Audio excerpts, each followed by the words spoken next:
Enfim, um alívio. Os cortes de juros vêm aí. É hora de ficar otimista com os investimentos?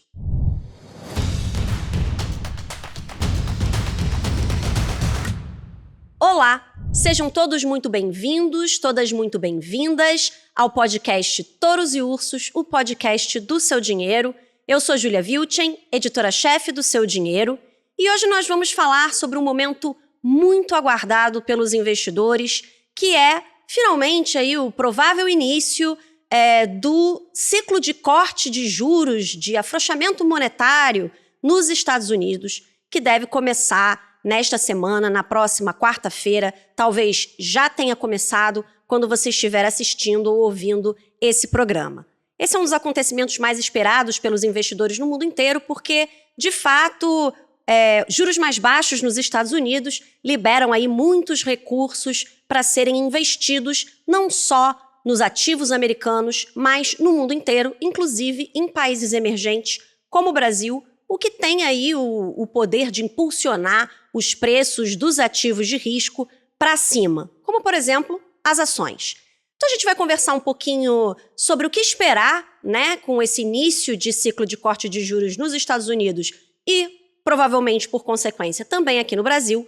E para falar sobre isso, eu tenho aqui hoje do meu lado a Paula Comassetto, que é a nossa grande apresentadora aqui dos portais Seu Dinheiro e Money Time. Seja muito bem-vinda mais uma vez a essa bancada, Paula. Obrigada, Júlia. Um prazer estar aqui estreando contigo, né? Um prazer meu mesmo. Obrigada pelo convite.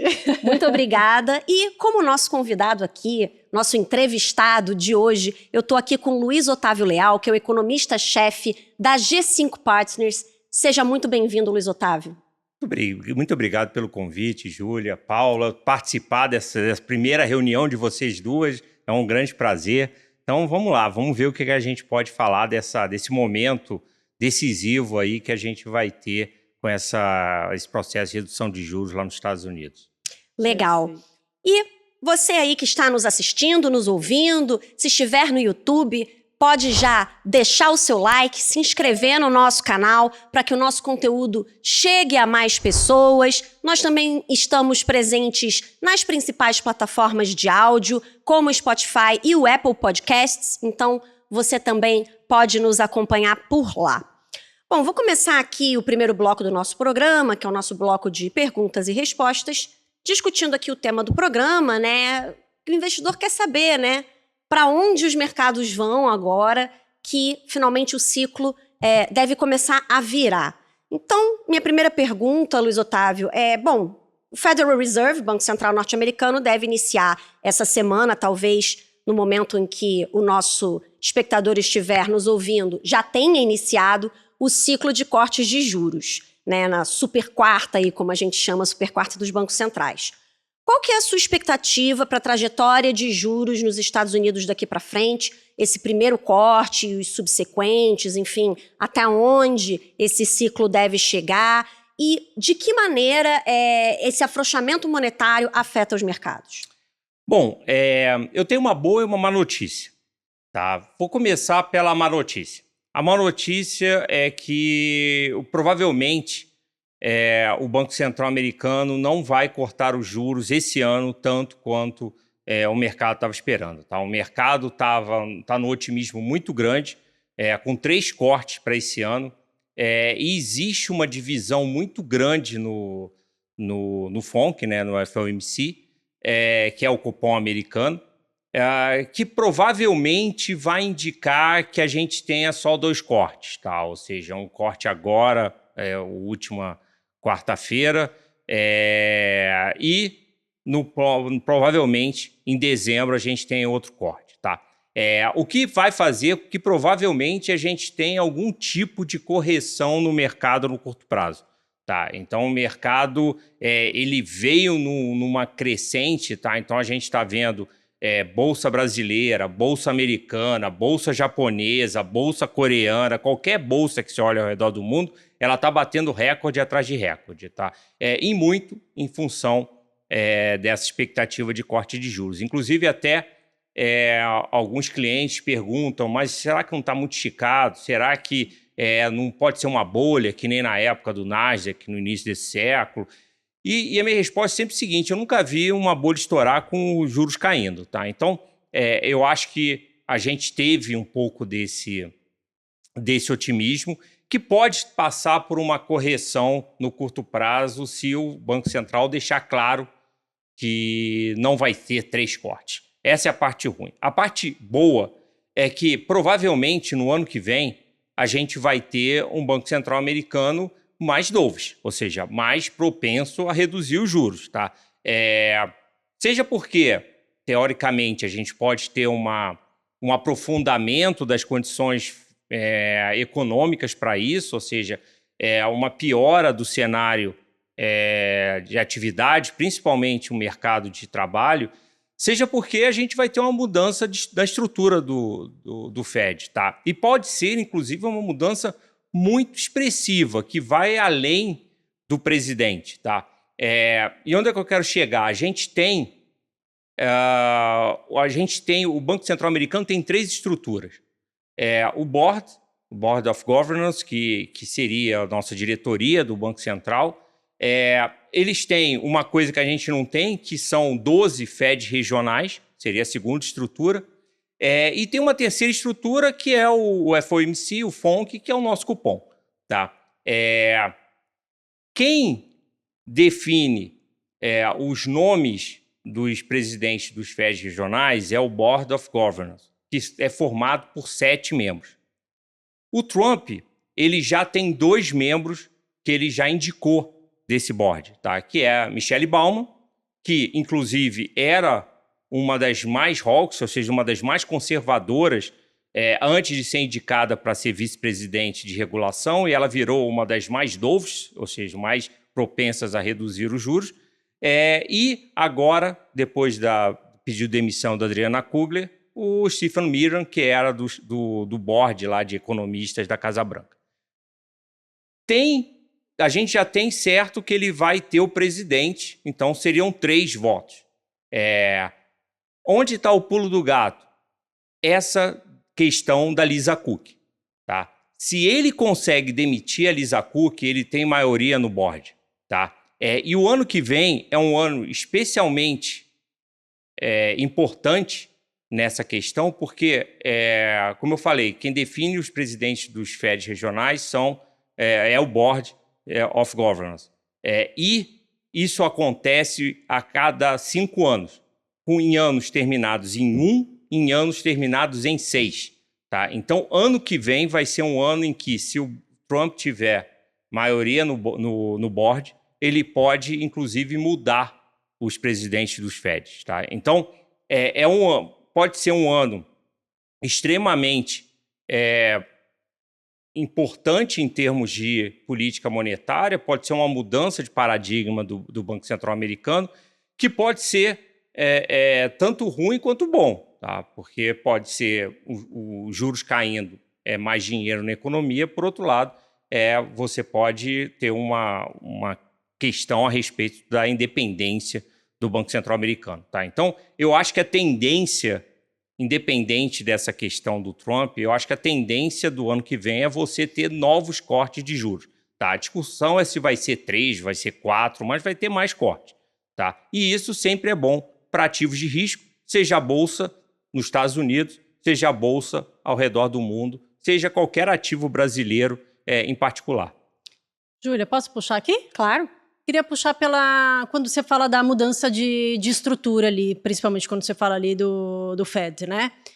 Muito se questiona agora sobre tem essa discussão sobre a própria capacidade do Fed, né, do Federal Reserve, manter a independência dada a pressão que Donald Trump tem feito. Principalmente, a gente tem visto, principalmente na figura do Powell, né, ali no corte de juros, e agora para essa super quarta, ele falando que ele está esperando um grande corte. Obviamente, a gente não espera esse grande corte, mas o fato é que a pressão tem sido muito forte. E aí, como você bem comentou, né? Da Lisa Cook, enfim, a saída da Kugler também, essa mudança e trazendo um Fed mais dovish, né? Ali mais propenso ao corte. Como é que você avalia, né, essas indicações dadas por Trump e a própria independência do Fed? Né? Algo muito parecido como do que a gente viu aqui no Brasil, quando, né, Gabriel Galípolo ali havia uma certa desconfiança em relação aos juros, mas, né, Enfim, aqui a gente tem visto isso, foi muito positivo. Mas queria um pouco da sua avaliação para esse cenário lá nos Estados Unidos, que agora se questiona muito sobre essa independência do Federal Reserve. Paulo, é interessante o que você falou, e até fazendo a comparação com o Brasil, que a gente sempre quis que o Brasil parecesse com os Estados Unidos. E agora os Estados Unidos está parecendo com o Brasil, e isso não é bom.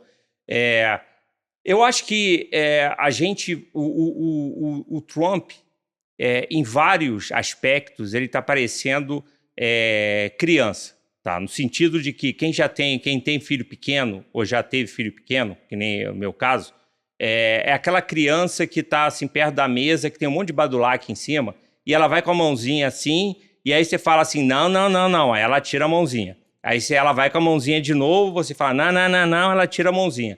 Então, eu acho que a questão de se a independência do Banco Central americano ela está ou estará ou não sob pressão ou sobre desafio, eu acho que vai depender muito das instituições americanas, principalmente a Suprema Corte, porque é onde está batendo tudo. Tá? Então, essa questão da Lisa Cook, por exemplo, vai bater na Suprema Corte e a decisão dela vai ser extremamente importante para a gente saber se o Banco Central americano ele vai ter ele vai estar mais ou menos à mercê de pressões do presidente dos Estados Unidos. Tem uma outra questão, e você também citou o exemplo do Galípolo, que eu acho que é um exemplo bem importante pelo seguinte, existe sempre, quando você conversa com ex-diretores, ex-presidentes do Banco Central, eles falam muito de você incorporar o cargo, ou seja, a solenidade, a importância do cargo. Talvez vários desses indicados pelo Trump, a partir de um certo momento, tá, em que cair os juros significa bagunçar a economia americana, destruir a credibilidade do Banco Central americano, talvez eles deem uma segurada, tá? Porque é uma questão da instituição. A gente não está mais discutindo só se a bolsa vai subir, se os juros vão abrir, se os juros vão fechar. Não é só isso. É a questão da instituição, instituição Fed, instituição Banco Central americano, tá? E isso aconteceu, acho que, muito aqui no Brasil. O Galípolo entrou com muita dúvida, muita discussão a respeito de qual seria a pressão, qual seria a influência que o Lula teria sobre o Galípolo. O Galípolo era o menino de ouro do Lula. E agora é uma situação muito interessante porque todo mundo, e aí eu me incluo, quando eu discutia a respeito da política monetária em 2025, eu sempre falava da importância do segundo semestre, porque o segundo semestre a pressão para o Galípolo reduzir os juros ia crescer enormemente, porque pelas defasagens de política monetária, se ele não caísse os juros agora no segundo semestre, não ia ter impacto se ele caísse, por exemplo, no início do ano que vem, não ia ter impacto sobre a economia que pudesse ajudar o governo. E não só, ninguém está falando sobre isso, tá? Quem tem uma queda de juros ainda esse ano é por questões econômicas, ninguém fala a respeito de política. E uma coisa mais importante ainda, ano que vem, a gente vai ter também, no início do ano, a saída de um diretor que era visto como tipo assim, era o mais técnico, que ainda era o que tinha sobrado, entre aspas, da diretoria do Roberto Campos Neto, que é o Diogo Guilhem. Tá? E ninguém está também, eu, por exemplo, a minha expectativa é de que corte de juros em janeiro, e também não estou levando em consideração isso. Então, o Galípolo, ele adquiriu uma independência própria.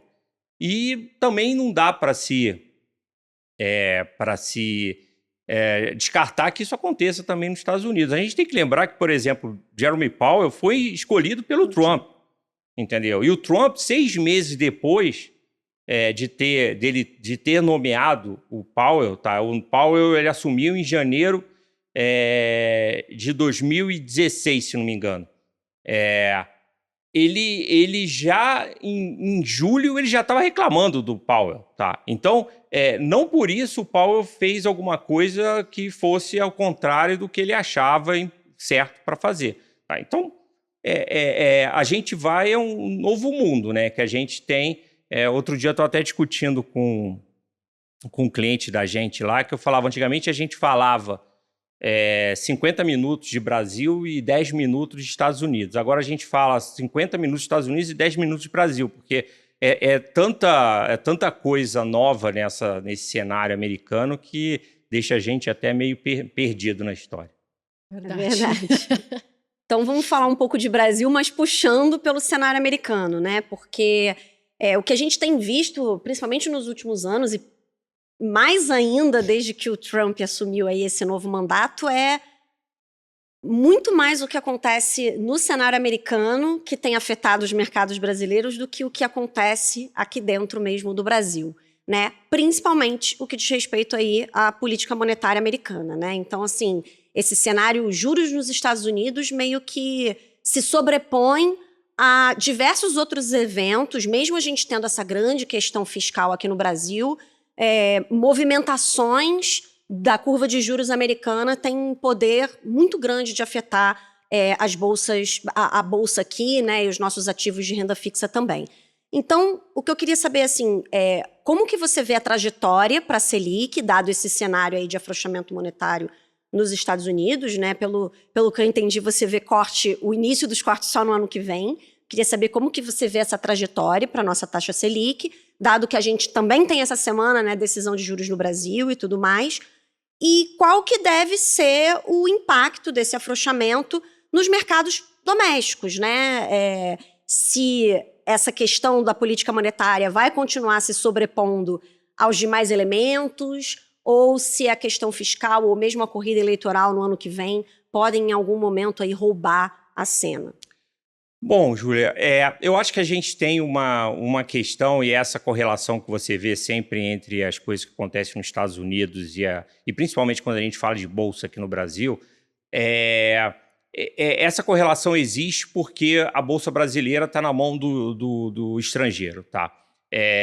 Quando você nota, basicamente, quando o gringo entra, a bolsa sobe. Quando o gringo sai, a bolsa cai, tá? Porque a gente, até por conta dessa outra questão que você levantou, essa questão fiscal, esse ranço que o local tem em apostar na bolsa, principalmente com uma concorrência tão grande dos juros a 15%, tá? Faz com que a bolsa, os movimentos sejam feitos pelo investidor estrangeiro, tá? Então, ele, desde o ano passado, foi o gringo que pegou a bolsa lá abaixo de 120, levou para níveis próximos de 140, depois foi ele que trouxe de novo para níveis próximos de 120, dessa vez foi ele de novo que levou a bolsa para esses recordes, e se ele sair, vai ser ele de novo que vai trazer. O local, seja por conta dessa concorrência dos juros altos aqui no Brasil, da renda fixa, seja por conta do próprio mau humor do investidor local, tá? Eu acho que o local está fora do game, e quando você deixa na mão do local, ou seja, quando o gringo sai, como tem um mau humor muito grande, a bolsa acaba perdendo tração, tá? Ano que vem vai ser um ano interessante, porque a gente vai ter provavelmente duas forças puxando a bolsa para cima e uma força causando muita dúvida, tá? Tem a questão dos juros caindo aqui no Brasil, que sempre, historicamente, é um fator de atrair o local para a bolsa. Tem os juros lá fora, que pode fazer com que aumente o apetite por ativos estrangeiros,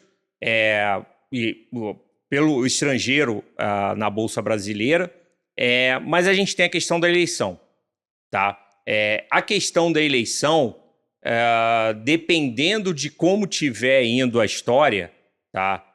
Como diz o mineiro, como tiver indo a prosa, a gente pode ter tanto o investidor estrangeiro quanto o investidor local arredios com relação a ativos de risco, tá? Porque a gente vai entrar o ano de 2026 com um cenário muito binomial no ponto de vista do mercado, tá? Se a gente tiver a manutenção desse governo, provavelmente a gente vai ter uma perspectiva muito ruim para os ativos, tá? Se a gente tiver uma perspectiva de mudança de governo, a gente vai ter uma valorização muito grande dos ativos brasileiros, tá? Então, é difícil dizer qual fator vai ser preponderante nessa história, tá?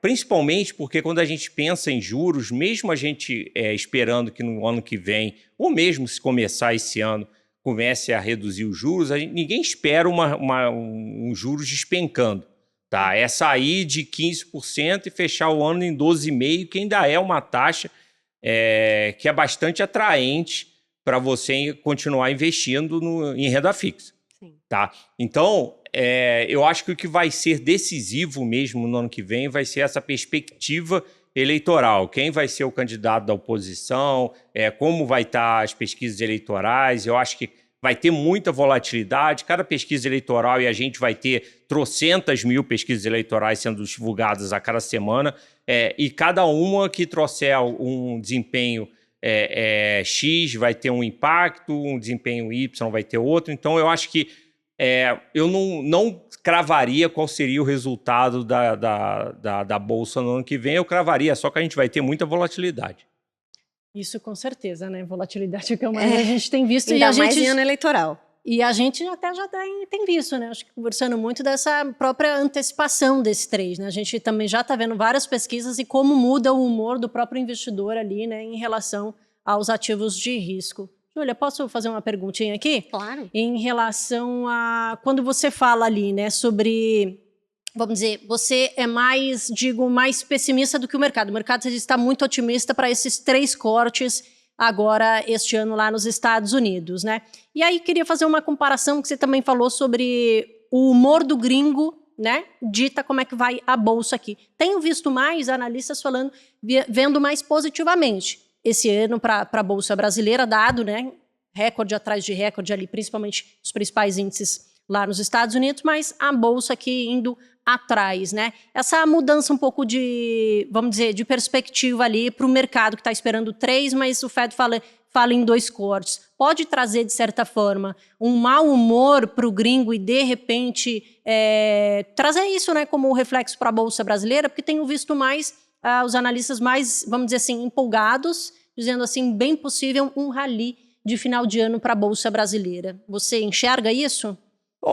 Paula, eu acho que se eu tiver correto e ele só der 2 cortes, eu acho que a gente vai ter uma correção, mas que não é ruim, tá? Correções no momento em que a gente tem esse cenário, que a gente pode ter juros caindo lá nos Estados Unidos, juros caindo aqui no Brasil, é um ponto de entrada, tá? Eu acho que é melhor você ter esse respiro na bolsa do que você ficar esticando a corda muito, que aí quando tiver alguma coisa o castelo de cartas pode cair mais rapidamente, tá? Então eu acho que se tiver efetivamente esse ajuste por conta de uma expectativa de 2 cortes ao invés de 3, eu acho que é um ponto de entrada. Tá? Principalmente quando a gente pensa na bolsa lá fora. Tá? Eu acho que está esticado, eu acho que a gente está vendo lá na bolsa americana, principalmente com esse negócio de AI e todo mundo, capex para 100 bi para lá, 100 bi para cá, e provavelmente boa parte desse capex não vai rentabilizar. Tá? Mas eu acho que, como eu falei no início, eu nunca vi uma bolha estourar com os juros caindo. Tá? Vai ter mais dinheiro no mercado, esse dinheiro vai ter que ser capitalizado de alguma forma, e com os juros caindo não vai ser na renda fixa. Tá? Então, eu acho que essa discussão sobre se existe um exagero ou não nessas projeções de retorno sobre investimento de investimentos em inteligência artificial, eu acho que é uma coisa para depois. Eu acho que agora a gente vai surfar a onda de juros baixos. Tá? Então, posto isso, eu acho que uma correção no curto prazo é um bom ponto de entrada. A gente deve voltar a ver uma era de juros baixos nos Estados Unidos, até com, né, essa postura tão vocal do presidente Donald Trump, ou não? O juro deve chegar só até um patamar meio termo entre o que está hoje e o que já foi num passado não tão distante, que era visto como baixo demais, né? Qual é a sua visão? Depende do que a gente está falando. Tá? Se a gente está falando das Fed Funds, tá? que seria a Selic americana, eu acho que sim. Se realmente o Fed entrar nessa história de reduzir os juros, etc., a gente pode ver uma Fed Fund muito baixa. Mas se a gente estiver falando de títulos de 10 anos do Tesouro Americano, por exemplo, não. Tá? Eu acho que toda essa confusão do Trump, a própria inflação nos Estados Unidos, se a gente for perceber bem, ok, a gente saiu daqueles níveis acima de 10% que a gente tinha lá mais ou menos em 2021, 2022. Mas a inflação, em momento nenhum nesse período, desde que ela começou a desacelerar, ela chegou próximo, ficou estável ali em 2%, ou veio abaixo de 2%. Tá? A gente tem agora a inflação, segundo o PCI, que está em 2,8%. Tá? Então, eu acho que essa percepção de que a gente tem agora um prêmio de risco, seja o risco Trump, seja o risco de ter uma inflação mais resiliente do que a gente tinha no passado, a gente tem que lembrar que essa época que você chamou a atenção, Júlia, de juros próximos de zero, foram 40 anos que a gente não teve inflação nos Estados Unidos. Tá? O que faz com que também essa discussão sobre se a inflação nos Estados Unidos ela vai ser só uma mudança de nível de preço, como foi no primeiro mandato do Donald Trump, que também teve aumento de tarifas, ou se vai ser um processo inflacionário, eu acho que tem uma diferença grande. Muita gente fala assim, não, no primeiro mandato foi só uma mudança de nível de preço, agora vai ser a mesma coisa. Talvez não, porque naquela época, tá, lá em 2018, a gente tinha, como eu falei, a gente estava há 40 anos sem inflação. Quando você está há 40 anos sem inflação, você não tem memória inflacionária. Então, o preço sobe e você fala assim, bom, subiu, mas ele vai cair. Quando você vem de um processo de que a inflação chegou a mais de 10%, inclusive isso foi um dos motivos pelo qual o Joe Biden ele perdeu, na verdade a Kamala Harris perdeu a eleição, foi exatamente esse mal-estar que gerou essa inflação tão alta. Ele vai olhar o aumento de preços de uma outra forma. Tá? Ele vai olhar e falar, será que a gente vai repetir o que aconteceu da outra vez? E isso pode começar, e a gente sabe muito bem aqui no Brasil, pode começar a gerar tentativas de proteção contra essa inflação. Tá? Então, por tudo isso, eu acho que não. Tá? Eu acho que a gente vai...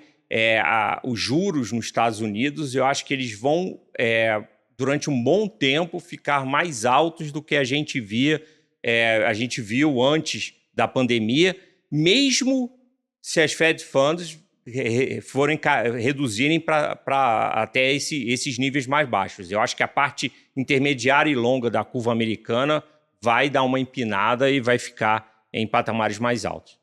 Esse seria uma espécie de novo normal, então, para a economia americana? Eu acredito que sim, e não só para a economia americana. Eu acho que a gente vai ter um novo normal de juros mais elevados ao redor do globo. Tá? E por quê? Porque a gente saiu da pandemia com problemas muito mais graves de equilíbrio fiscal. Tá? Então, a gente tem um déficit fiscal imenso nos Estados Unidos, a gente tem um déficit fiscal imenso na França, a gente tem déficits fiscais imensos no Reino Unido, tá? E, obviamente, é uma questão de oferta e demanda, tá? Se você o governo está cada vez gastando mais, ele precisa colocar mais títulos no mercado e, tipo assim, se a demanda continuar igual, o preço, a oferta maior que a demanda, o preço cai e aí a taxa sobe. Tá? Então, eu acho que por conta desse cenário, e aí nem falando mais tanto de inflação, falando de um cenário fiscal mais complicado, eu acho que vai ser difícil. Eu acho que o que pode... uma coisa que a gente vai ter que ver, e aí pode ajudar o título do Tesouro Americano em particular, é esse negócio de stablecoins. Tá? Porque as stablecoins, elas agora, por causa daquela Genius Act, elas vão ter que ser lastreadas em título do Tesouro Americano. Ou seja, inteligentemente, o governo americano ele criou, durante algum tempo, uma demanda cativa por esses títulos. Tá? Então, isso pode furar um pouco essa minha tese. Tá? Mas eu acho que vai acabar prevalecendo essa questão do prêmio de risco por conta desses níveis fiscais mais complicados do que a gente tinha antes. Legal. E como fica ali, para a gente terminar essa primeira parte, né, Júlia? Como é que fica a sua orientação? Como é que vocês estão olhando, né, para esse cenário um pouco mais, né, de inflação mais alta pelo mundo, aqui nossos juros, né, caindo, mas na sua visão, mais para o ano que vem? Como é que fica ali a alocação para o investidor? O que vocês, né, ou orientam, ou como é que você particularmente vê essa alocação de carteira? Bom, eu acho que como a gente tem uma probabilidade de um rally, tá, no ano que vem, de repente com uma expectativa de mudança de governo, tá, eu acho que tem um pouquinho, um pé na bolsa, eu acho que é obviamente não muito grande, mas 5% da carteira, alguma coisa assim, pequena, eu acho razoável. Eu gosto muito de papéis atrelados à inflação, tá? Porque o que a gente viu até agora é que você teve um rally da renda fixa aqui no Brasil. Tá? Então, a gente saiu no início do ano, o mercado esperava que os juros no final do ano fechassem a 17%. Agora já estão esperando que feche ali próximo de 14 alguma coisa, tá? Já tem mais ou menos quase uns 20% de chance aí de um corte de juros no final do ano. Então, a gente teve um rally muito grande. Quem apostou em renda fixa no início do ano, pré-fixado que eu estou falando, teve um ganho bem razoável ao longo do ano. E a parte de inflação não foi. Tá? A parte de inflação, a gente continua com uma taxa de real nos papéis indexados à inflação, próximo de 7, 7,5, tá? Que era o mesmo patamar que a gente tinha na época do impeachment da Dilma. Tá? Então, eu acho que tem muito prêmio, principalmente se a gente tiver realmente uma mudança de governo, eu acho que tem muito prêmio nessa curva de juros real. Tá? Mais para o meio ou para o mais longo? Eu acho que mais para o meio, tá? Porque o problema do longo é o seguinte, o longo não tem tanto prêmio com relação ao curto, e se a gente tiver errado e for mantido o governo e o mercado piorar, no longo o duration quebra qualquer um, entendeu? Tipo assim, imagina você ter 1 ponto percentual em 25 anos de duration. É um negócio assim que você não vai achar nem o caminho de casa. Tá? Então, eu prefiro mais o intermediário da curva, 2029, 2030, porque o duration não é tão grande, se você não vai sofrer tanto, e tem o mesmo prêmio que a parte longa. Tá? Então, eu não vejo muito ganho, tá, de você ficar na parte longa e ficar exposto a esse duration. Legal. E no caso da Bolsa, seriam ativos mais voltados para o mercado doméstico, pensando aí nessa possibilidade de uma troca de governo? Eu acho que se eu fosse pensar assim, em setores na Bolsa, eu olharia muito para consumo. Tá? Tem papéis ligados ao consumo, por exemplo, Renner. Renner é um papel ligado ao consumo que está largado, é uma empresa redonda. Tá? Se quando começar a cair os juros, eu acho que o setor ligado a consumo vai dar uma andada bem forte. Uhum. Tá? Então, se eu fosse pensar em bolsa, assim, em geral, eu pensaria em setor ligado a consumo e eu olharia com muito carinho para a Renner. Tá? Legal. Esse setor de varejo, né, foi um dos que mais sofreram. Exato. Aí com os juros altos, enfim. Então, e tem que, tipo assim, a lei da compensação, Sim. tipo, agora, eles estão muito descontados. Tá muito descontado mesmo, e eu acho que num cenário de redução de juros, como a gente vai entrar no ano que vem, eu acho que é um setor que tende a andar bem. Tá? Muita gente me pergunta com relação a Bitcoin. Bitcoin eu acho que também está num momento bom, tá? A despeito dele estar com um preço bem elevado, porque a gente tem que... a gente tem um governo nos Estados Unidos que é pró-Bitcoin. Sim. Tá? Então ele está fazendo regulações, ele botou na CVM americana, na SEC, um cara que era do mercado de Bitcoins. Então, tipo assim, digamos que tem um mecenas aí por trás importante impulsionando o mercado de Bitcoins. Agora, eu acho que eu vejo o Bitcoin como um ativo de risco como outro qualquer. Uhum. Tá? Então, assim como a bolsa, eu falo assim, põe 5%, se você for mais arrojado, põe 10%. Mesma coisa para Bitcoin. Bitcoin, eu não vejo o Bitcoin como reserva de valor, tá? Porque o Bitcoin, ele já deu mostras que ele tem muita volatilidade, uma volatilidade que é incompatível com reserva de valor. Reserva de valor é para, se você precisar, você sabe que aquilo lá preservou o teu capital. Uhum. E o Bitcoin é aquele negócio, tô rico, tô pobre. Se você precisar na parte tô pobre, você tá ferrado. Tá? Então, e aí, quem ficou meio apavorado com essa história do Trump intervir no mercado no Fed e reduzir os juros na marra e etc, também uma boa proteção é ouro. Tá? O ouro... Mesmo nos níveis atuais. Mesmo nos níveis atuais, porque eu acho que boa parte do movimento do ouro não foi por questões de busca de segurança por causa do Trump, ele vem de antes disso. Tá? Se você pegar qualquer série do ouro, ela começou ali na virada de 2021 para 2022. O que aconteceu em 2022? A guerra da Ucrânia. Uhum. Tá? E por que a guerra da Ucrânia foi tão importante para o ouro? Porque na guerra da Ucrânia, os Estados Unidos e os outros países, mas principalmente os Estados Unidos, congelou as reservas internacionais da Rússia. Tá? E aí, os outros bancos centrais de países que não são alinhados aos Estados Unidos começaram a falar, bom, se ele pegou o da Rússia, por que não pode pegar o meu?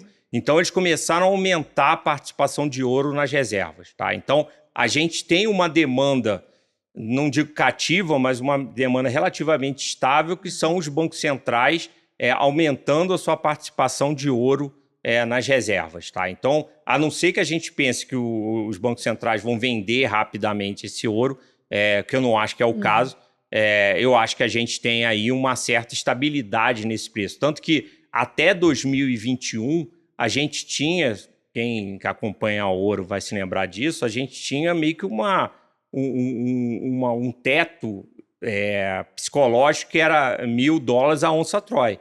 E agora a gente está 3.500 a onça Troy. Tá? Então, isso foi quase que uma linha reta para cima. E isso não tem a ver só com o medo do Trump. Tá? Então, é por isso que eu acho, tipo, não vai dar, não é um ativo para você dar aquela porrada para cima, mas se você está procurando uma coisa para preservar capital nesse cenário totalmente incerto que a gente vai ter no ano que vem, tanto lá nos Estados Unidos quanto aqui no Brasil, eu acho que o ouro continua sendo uma boa opção. Legal. Bacana. Acho que a gente pode, então, passar para o nosso segundo bloco. Temos aqui uma visão de carteira, depois de falar aí de queda de juros e mais alguns outros eventos macroeconômicos. O segundo bloco do nosso programa, para quem ainda não conhece, né, o bloco dos touros e ursos, que dá nome ao programa, que é quando a gente escolhe aqui os nossos destaques positivos, os touros, e os destaques negativos, que são os ursos, da semana aí que se passou, dos últimos tempos. Então, eu escolho os meus, quem divide a bancada comigo, hoje, no caso, a Paula, também vai escolher os dela, e também o nosso convidado, o Luiz Otávio Leal. Então, eu vou começar aqui por você, Paula. A gente começa pelos ursos, né, para terminar numa nota positiva o programa, uma nota mais otimista. E os ursos têm estado mais abundantes no mercado ultimamente, né? Recentemente, tem mesmo. Então, mais uma razão para a gente terminar bem, né? Boa. Vou começar pelos ursos e vou começar por você, Paula. Quem é o seu urso da semana? Bora lá. O urso da semana, justamente a gente gravando hoje aqui, né? Acho que os dados mais desanimadores lá na China. Eu acho que continua a ser a preocupação, mas ali muito, né? Os números muito abaixo ali da indústria, varejo, também investimentos ali em ativos fixos ali no mês de agosto, né? A produção industrial crescendo menos, as vendas no varejo também, tem muito essa questão, né? Muita oferta, pouca demanda na China, então acho que aumenta um pouco dessa preocupação, principalmente no momento atual, em que Estados Unidos e China estão negociando um acordo, né? Que a gente vê há bastante tempo, mas tentam ali, principalmente envolvendo também tecnologia, enfim, mas eu acho que o meu urso dessa semana aqui vai realmente para a China e justamente tendo esse cenário mais complexo que a gente vive hoje, com grandes incertezas, o meu urso da semana vai para a China, então. A China que tem sido um urso aí de longo prazo nos últimos tempos. Um urso panda, né? Vamos dizer assim. Muito bom. A gente chama sempre de dragão, né? Mas tem sido um urso panda, na verdade. Agora, eu gostaria de passar para você, Luiz Otávio. Quem que você escolheria como urso aí dessa semana? Bom, Júlia, como você me falou que não precisava ser um ativo, alguma coisa assim, eu acho que o urso da semana passada, eu acho que foi o Tarcísio de Freitas. Tá? Eu acho que ele seguiu uma aposta arriscada, tá? De tentar radicalizar o discurso para tentar atrair os bolsonaristas, principalmente o Bolsonaro, para ele poder sair candidato a presidente sem ser taxado de traidor, mas ele arrisca perder o centro.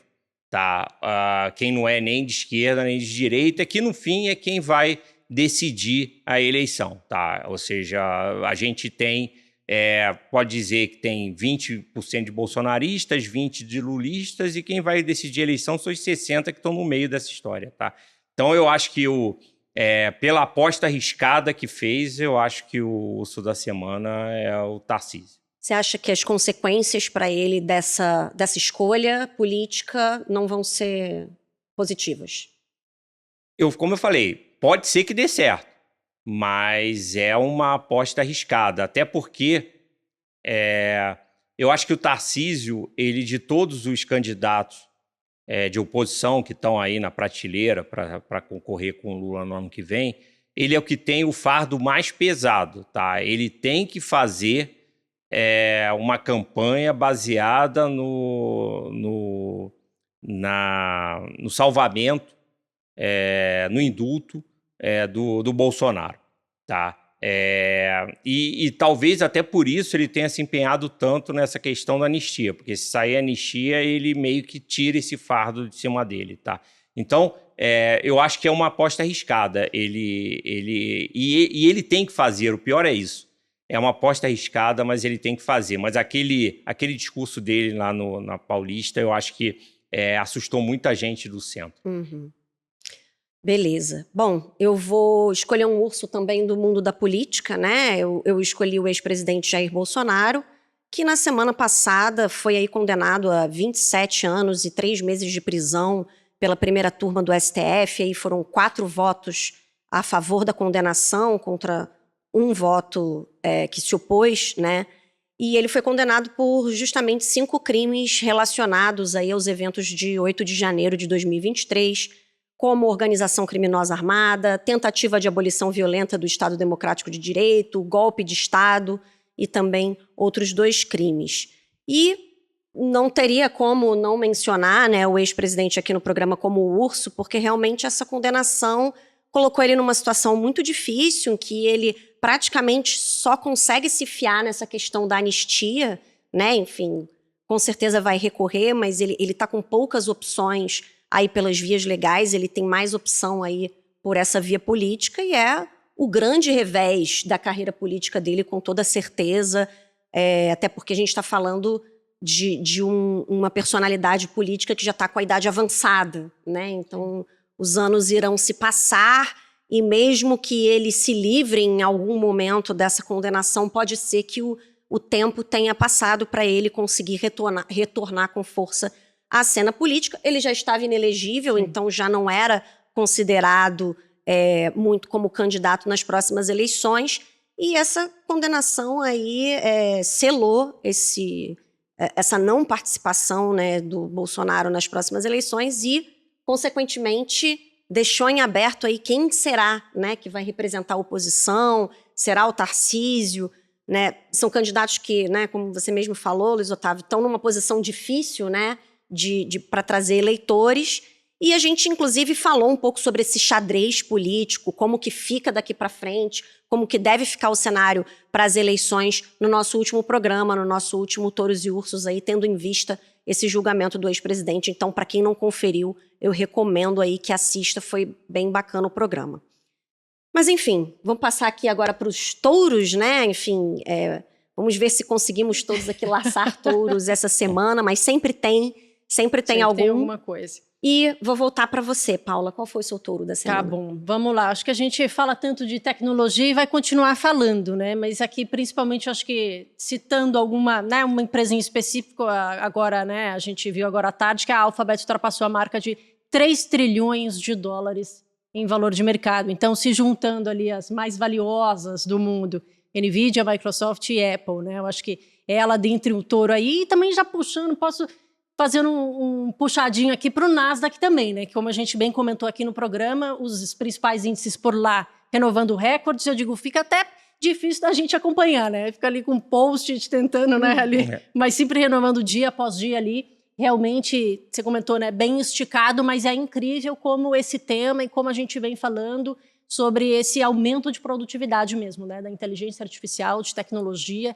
E, novamente, não tem como aqui, mas só essa notícia aqui da Alphabet ter passado a marca de 3 trilhões de dólares é inacreditável quando a gente fala, né, desses números gigantes. E falando até de Nvidia, né, valendo 4 trilhões, tem gente até jogando 10 trilhões, a gente não sabe muito bem como precificar, e tenho entendido muito isso, né? Tão caras, são caras, mas até onde pode ir, né? Então, meu touro vai aí para a Alphabet também juntinho ali, Nasdaq também batendo recordes. Legal. É interessante, Paula, que até bem pouco tempo atrás, do mesmo jeito que o ouro a gente falava de $1.000 a onça Troia, bem pouco tempo, quando deu a primeira empresa que rompeu 1 trilhão, não faz muito tempo. E agora a gente está falando de empresas valendo 3, 4 trilhões. É um negócio, assim, realmente impressionante. Bom, eu vou aproveitar e já engatar o meu touro, porque está no mesmo tema. Eu escolhi como touro a Oracle, que não está entre as empresas mais sexys e conhecidas, né, mais pop, vamos dizer assim, de tecnologia, mas que passaram por um fenômeno interessante na última semana, né? Na última quarta-feira, elas chegaram num único pregão a subir mais de 40% as ações da Oracle, no maior movimento intradiário dos últimos 33 anos da empresa. E da semana passada para cá, obviamente, né, teve esse repique aí, essa alta forte, depois diminuiu um pouquinho. Da semana passada para cá, os papéis da Oracle aí sobem mais de 25%.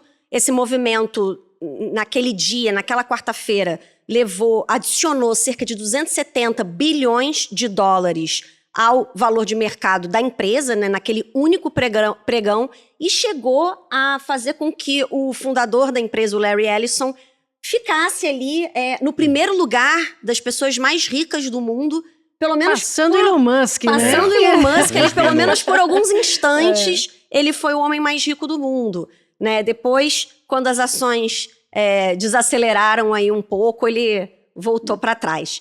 Mas, realmente, a Oracle também está perto, né, do clube do trilhão, lá de valor de mercado. E esse movimento se deveu a um anúncio de guidance que a empresa fez, dizendo que ela assinou aí 4 contratos multimilionários no último trimestre e agora espera que a sua receita com infraestrutura em nuvem avance 77%, alcançando 18 bilhões de dólares nesse ano fiscal. E a projeção é que essa receita salte para 144 bilhões de dólares em 4 anos. E o responsável seria justamente a demanda aí do mercado de inteligência artificial. Então, puxando aí repentinamente as ações da Oracle na semana, esse foi o meu touro aí da última semana.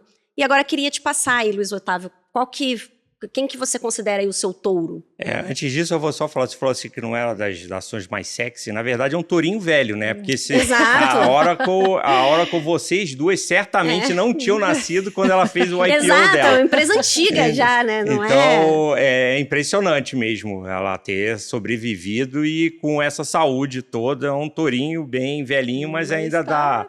Ainda com força ainda dá, tem pau para dar aí. Exatamente. Bom, o meu touro de hoje vai para o real. Tá? O real, eu lembro bem que na virada de 2024 para 2025, a expectativa é que ele fechou em 6,18, a expectativa é que fechasse o ano entre 6,5 e 7, e a gente está discutindo agora um real próximo de 5,30. Tá? E a grande discussão é para onde vai esse real. Ele pode ir para abaixo de 5? E tem tudo a ver com essa expectativa de redução de juros nos Estados Unidos. Tá? Então, quanto mais caírem os juros nos Estados Unidos, mais fraco vai ser o dólar no mercado internacional e melhor para o real. E com os 15% de juros aqui no Brasil, não tem como apostar contra esse movimento. Tá? Então, eu acho que é um tourinho nacional. Eu ponho o real, que realmente surpreendeu esses dias. Legal. Realmente, para quem quer viajar aí, né? Tá bem melhor, o cenário está melhorando, porque estava bem assustador aí alguns tempos atrás. Inclusive quem quiser ir para a Argentina, porque lá ainda tem o peso tá disparando lá fora. Então, logo vai ficar barato ir para a Argentina de novo. Legal. Bom, vamos finalizar então aqui o programa. Muitas vezes a gente dá aqui um touro ou um urso especial aí que seja fora do mercado aí normalmente para alguma personalidade.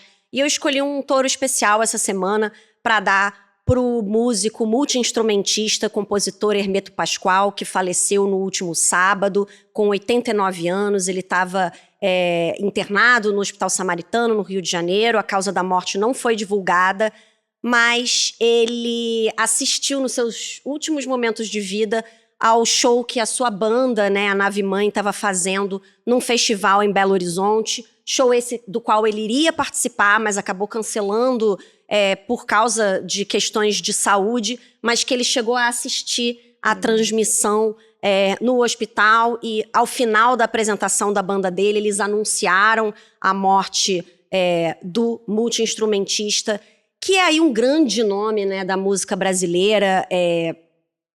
Qual era o gênero, né, do Hermeto Pascoal? Todos, né? Enfim, um grande nome aí do jazz, do forró, da MPB, influenciou aí músicos não só do Brasil, mas do mundo inteiro, transformava tudo em música, os objetos mais inusitados em instrumentos, enfim, influenciou muitos artistas dos quais eu sou muito fã, então eu tenho uma ligação de carinho por ele, porque ele realmente via a música de uma forma muito positiva, muito mágica. Ele era um mago, né, um bruxo, como o pessoal brinca, e ele via com muito amor a música, e a banda dele, no momento em que ele fez a passagem, estava fazendo música. Se ele pudesse, ele estaria lá fazendo música também. E então, assim, foi muito... me emocionou muito essa passagem do Hermeto. Então fica aqui uma grande homenagem e agradecimento também ao grande Hermeto Pascoal, que faleceu nesse último fim de semana, um ícone da música instrumental, vencedor de 3 Grammys latinos. Enfim, que a música global fique aí com a lembrança do Hermeto. Inclusive, era o filho dele que estava Na banda. Foi o filho dele que deu a notícia. Que deu a notícia, Realmente exatamente. Uma ótima lembrança. Uma família que respirava música, né? Então, podemos dar um ponto final aqui no nosso podcast Touros e Ursos. Queria agradecer muito novamente a sua presença, Paula. Muito obrigada. Eu que agradeço e me chama mais vezes aqui, que eu adoro participar sempre aqui. Com certeza. E muito obrigada, Luiz Otávio Leal, da G5 Partners, pela presença e que também a gente tenha novas oportunidades aqui de outras entrevistas no podcast. Com certeza, é só chamar que eu tô aqui. Tá ótimo. E muito obrigada a todos os que nos acompanharam. Até a próxima.